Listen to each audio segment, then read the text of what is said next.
आज मैं बताने जा रहा हूं हमारी कुछ ऐसी बातें जो भगवान गौतम बुद्ध कहते हैं हमें किसी को नहीं बतानी चाहिए। हम हर कोई बात सबको बता देते हैं और इसे क्या नुकसान होता है ये हम कभी नहीं सोचते। लेकिन जीवन बड़ा कठिन है और इस दुनिया में अच्छे से जीना है तो हर कोई बात किसी को नहीं बतानी चाहिए, क्योंकि सबके जीवन में जैसा भला सोचने वाला इंसान भी वैसा बुरा सोचने वाला इंसान भी है। आप और हम सबके घर में कुछ न कुछ जरूरी बातें होती रहती है, जैसे माता पिता से बातें, अपने पत्नी से बातें, अपने बच्चों से बातें, अपने भाई बहन से बातें, जैसे पैसा की बात, कोई भी सुख दुख की बातें, कोई झगड़ा की बातें, और घर की जो भी बातें होती है वह बात घर में अपने परिवार के बीच ही रहना चाहिए। अगर ये सब बातें बाहर किसी को पता चलती है तो वह व्यक्ति इसका बड़ा फायदा उठा सकते हैं। इसलिए हमेशा घर की बातें किसी को नहीं बतानी चाहिए। एक बात जो लगभग सभी ने बचपन से सुनते आ रहे हैं कि धीरे बोलो कोई सुन ना ले, ये बात हम सबके कानों में पढ़ी होगी और हमारे मुंह से भी निकली होगी। लेकिन सोचने वाली बात यह है कि ये शब्द कब कब हमारे मुंह से निकलता है और कब कब हमारे कानों में पढ़ता है, क्योंकि ऐसी काम ही गुप्त राज होते हैं जो हम दूसरों की कानों में पढ़ने नहीं देना चाहते। अक्सर परिवार में अशांति का कारण हम खुद ही होते हैं। हम इस बात को देख पाए भले ना देख पाए, पर यह असल सत्य है, क्योंकि जाने अनजाने मूर्खता में खुद ही अपनी वो बातें दूसरे को बता देते हैं जो हमें कभी भी नहीं बतानी चाहिए, और वही जो जाने अनजाने हमने किसी दूसरे को सामने बता देते हैं वही हमारे दुख का कारण बन जाता है, वही हमारे झगड़े का कारण बन जाता है। और फिर बाद में हमें पछतावा होता है कि मुझे ये बात किसी को बताना नहीं चाहिए था, मेरी गलती की वजह से मैंने जाने अनजाने ये बात सभी को बता दिया। इसलिए आज की जो भगवान बुद्ध की कहानी मैं आपको सुनाने वाला हूँ, उसे सुनने के बाद आपको 7 ऐसी बातें पता चलेगी जो आपको कभी किसी को नहीं बतानी है। क्यों नहीं बताना है, इसके पीछे का तर्क भी आपको पता चलेगा। और इन 7 बातों के अलावा अगर आपको लगता है कि कोई बात ऐसी है जो इस कहानी में छूट गई है या नहीं बता पाया तो कमेंट करके जरूर बताना। तो चलिए शुरू करते हैं आज की कहानी। बुद्धिमान व्यक्ति। यह 7 बातें किसी को नहीं बताते। एक समय की बात है, एक नगर में पिंकू नाम का एक लड़का रहता था। वह लड़का बहुत ही गरीब परिवार से था। कुछ पैसा नहीं था उसके पास, 2 वक्त की दाल रोटी भी बड़ी मुश्किल से उसके नसीब होता था। वह लड़का किसी काम की तलाश में दिन रात खोज करने की बाद में भी उसे कोई काम नहीं मिल रहा था। फिर वह लड़का अपनी पत्नी के सामने अपनी सारी परेशानी, सारी समस्या बता दी। उसने अपनी पत्नी को कहा कि मैं जिस जगह भी काम मांगने के लिए जाता हूँ तो हर कोई मुझे ये कहकर काम नहीं देता कि हमारे यह कोई काम की जगह खाली नहीं है। मैंने बहुत काम ढूंढा फिर भी मुझे कोई काम नहीं मिला। मैं इन काम की तलाश करते करते थक चुका हूँ। मुझे समझ नहीं आ रहा है मैं तुम लोगों का पेट कैसे पालूं, ये परिवार कैसे चलेगा, अपने बच्चों को कैसे बड़ा करूंगा, और ये चिंता मुझे दिन रात खाए जा रहा है। ये सुनकर उसकी पत्नी ने कहा कि तुम एक आदमी के पास सिर्फ एक बार ही काम मांगने के लिए जाते हो, और जब वह काम नहीं देता तो तुम दोबारा जाते तक नहीं हो। अगर उनसे काम लेना है तो तुम्हें हमदर्दी जतानी होगी, तुम्हें उनसे हमदर्दी हासिल करनी होगी, अपनी गरीबी दिखानी होगी, ताकि वह लोग तुम्हारी मजबूरी देखकर तुम्हें काम पर रख ले। इसलिए शर्म मत करो और उन्हें अपनी मजबूरी बताओ, अपनी गरीबी बताओ, और इसी उपाय से तुम काम पा सकते हो। उसकी पत्नी की बात पिंकू की मस्तिष्क में बैठ गई और अगले दिन वह काम मांगने के लिए उसी सेठ के पास जा पहुंचा जहां पर वह पिछले दिन काम मांगने के लिए गया था। लेकिन इस बार उसने हाथ जोड़कर उस सेठ से प्रार्थना की, उससे विनती की कि मैं बहुत गरीब हूं और मेरा परिवार भूखा है, मेरे 2 छोटे छोटे बच्चे हैं, मुझे काम की बहुत जरूरत है। आप जो कुछ भी पैसा देंगे हम उससे ही संतुष्ट हो जाएंगे, पर कृपा करके मुझे आपने यहाँ पर काम पे रख ले। उसकी ये हालत देखकर उस सेठ ने उसे अपने पास काम पे रख लिया। वह रोज वहां पर काम पर जाने लगा। अंदर ही अंदर वह बहुत खुश था कि उसे काम तो मिला, लेकिन उसे तनख्वाह दूसरे लोगों से कम मिलती थी। वही काम जो दूसरों लोग कर रहा था उन्हें ज्यादा तनख्वाह मिल रहा था और पिंकू को कम तनख्वाह मिल रहा था। जब इसके बारे में सेठ से कहा तो सेठ ने कहा कि देखो भाई, तुम्हें काम की जरूरत थी और मैंने तुम्हें काम दिया। मेरा धन्यवाद करने की वजह तुम मुझसे शिकायत कर रहे हो, ये कैसी इंसानियत है। ये सुनकर पिंकू वहीं पर चुप हो गया। बात कहीं ना कहीं सत्य थी। सेठ ने तो उसे मजबूरी के हिसाब से ही उसे काम दिया था और इसलिए वह उसे अपने अनुसार ही वेतन देता था। लेकिन धीरे धीरे ये बात अपने दोस्तों और अपने रिश्तेदारों को भी बताना शुरू कर दी कि उसका सेठ कैसा आदमी है और उसे कितना वेतन देता था। समय बीतता गया और पिंकू पूरी लगन के साथ अपना काम करता था, लेकिन अब परिस्थितियां बदलने लगी थी। सेठ अब पिंकू से दूसरों लोगों से ज्यादा काम लेता था और उनसे कम तनख्वाह उन्हें देता था। ये बात पिंकी को मन ही मन में बहुत खटक रही थी। वह दूसरों से ज्यादा मेहनत कर रहा है और उनसे कम तनख्वाह पा रहा है। इससे उसको अपने आत्मसम्मान को बहुत चोट पहुंची। अब धीरे धीरे उसका मन अब काम से हटने लगा। उसका मन काम में लगता ही नहीं था। जाहिर सी बात है कि ऐसा जगह किसका मन लगेगा जहां आदमी को अपने आत्मसम्मान के साथ समझौता करना पड़े। इसलिए जल्द ही उसने अपने काम छोड़ दिया और वह घर पर आकर खाली बैठ गया। अब उसके पास घर का खर्चा चलाने के लिए भी पैसा नहीं बचे। इसीलिए वह अपने रिश्तेदारों और अपने दोस्तों से सहायता मांगने शुरू कर दिया। लेकिन उसके दोस्त और उसके रिश्तेदार उसके सामने तो उसे दया की पात्र समझते थे, उसे दिलासा देते थे, लेकिन उसके पीछे उसका मजाक उड़ाते थे। वह कहते थे कितना बेवकूफ है, सेठ ने इतना काम लिया और बेचारा को पैसा भी नहीं दिया। अरे हम इसको पैसे दे दे तो ये कल हमारा भी पैसा वापस कर पाएगा। इसकी पैसा देने की हालत है, काम तो इसके पास कुछ भी नहीं, पैसा कहां से लाएगा। और इसकी वजह से पिंकू की हालत दिन ब दिन खराब होती जा रही थी। अब वह दिन रात तनाव में रहने लगे। वही दोस्त, वही रिश्तेदार जो उसकी आपने होने का दिखावा करते थे और भी उसे दया का पात्र समझता था, उन्हें उसके ऊपर तरस आ रहा था। सब लोग आकर उसे ध्यान तो बहुत देते थे, लेकिन कोई भी उसे सहायता नहीं करता था। और अक्सर ऐसा ही होता है, ज्ञान देने वाले तो बहुत मिल जाते हैं, लेकिन मदद करने वाले, उंगली पकड़ देकर, हाथ पकड़ देकर आगे चलने वाले कितने लोग मिल जाता है। एक दिन उसे पता चला कि पड़ोस की गांव में एक बुद्ध भिक्षु आया हुआ है जो बहुत ही ज्ञानी है। पिंकू इतना तनाव में था कि उसे कोई रास्ता ही नजर नहीं आ रहा था।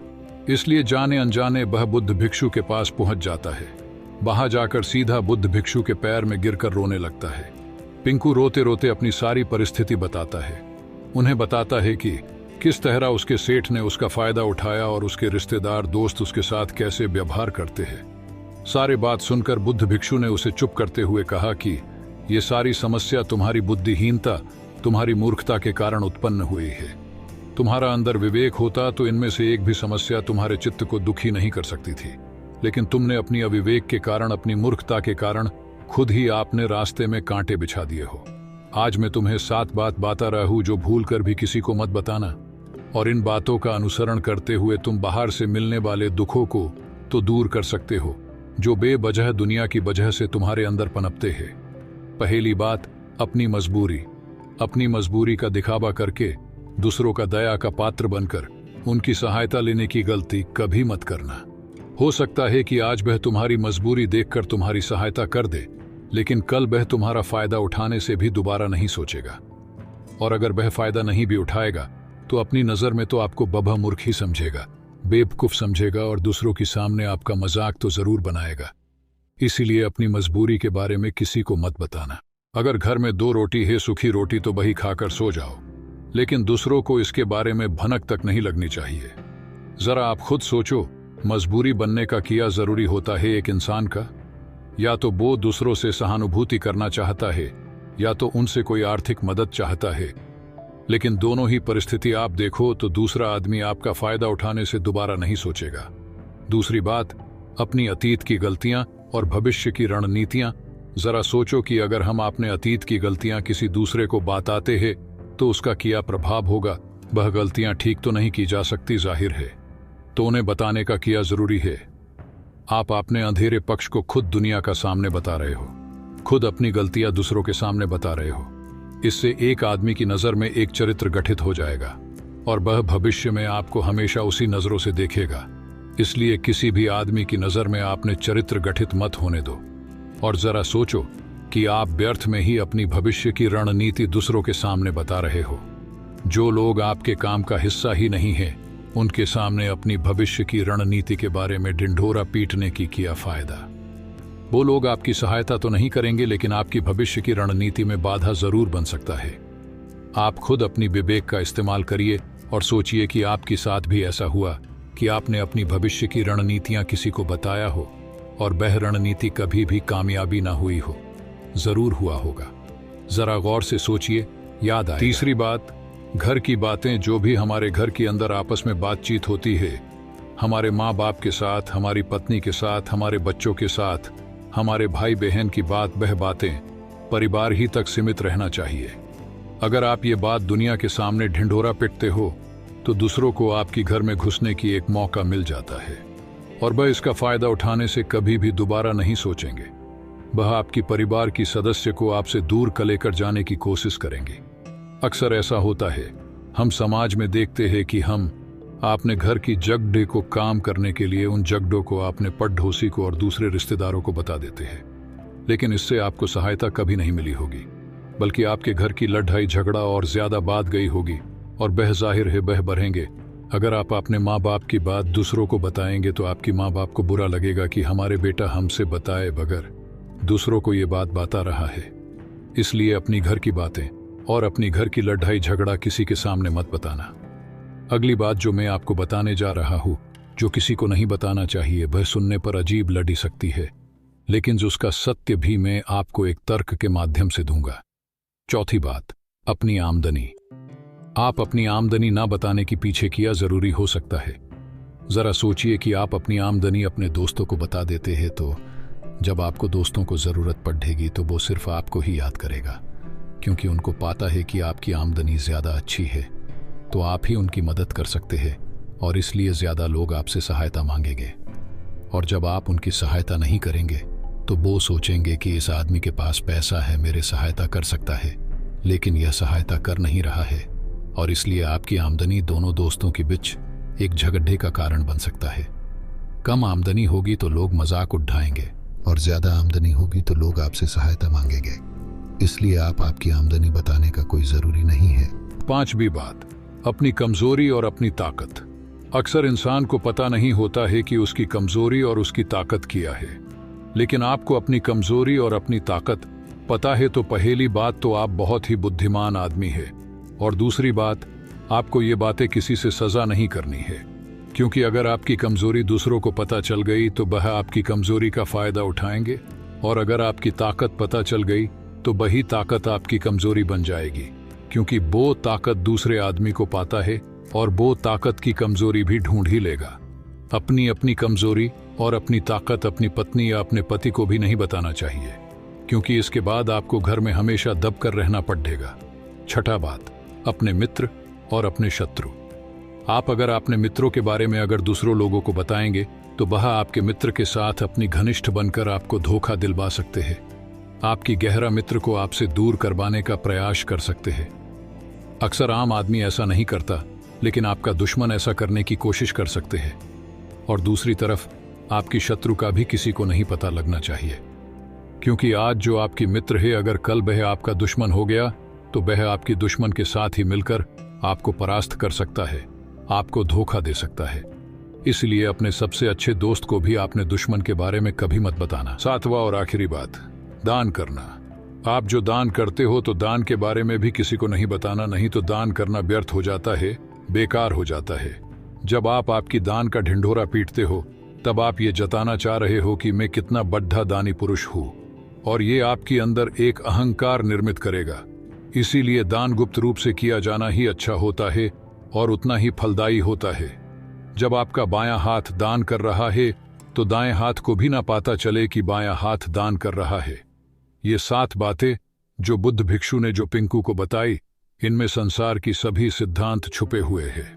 इन बातों का अनुसरण करते हुए आप अपने घर में सुख शांति बना सकते हैं और घर के झगड़े हमेशा के लिए दूर कर सकते हैं। आप इस बातों को बारे में अपने विवेक से भी सोचेंगे तो आपको ये बातें सच मालूम पड़ेगा। इसका निष्कर्ष यह निकलता है कि हर कोई बात किसी को नहीं बताना चाहिए। ये बातें आपको पसंद आई हो तो लाइक कीजिए और आगे ऐसी बातें सुनने के लिए हमारी चैनल को बेल आइकन दबाकर सब्सक्राइब कीजिए। धन्यवाद।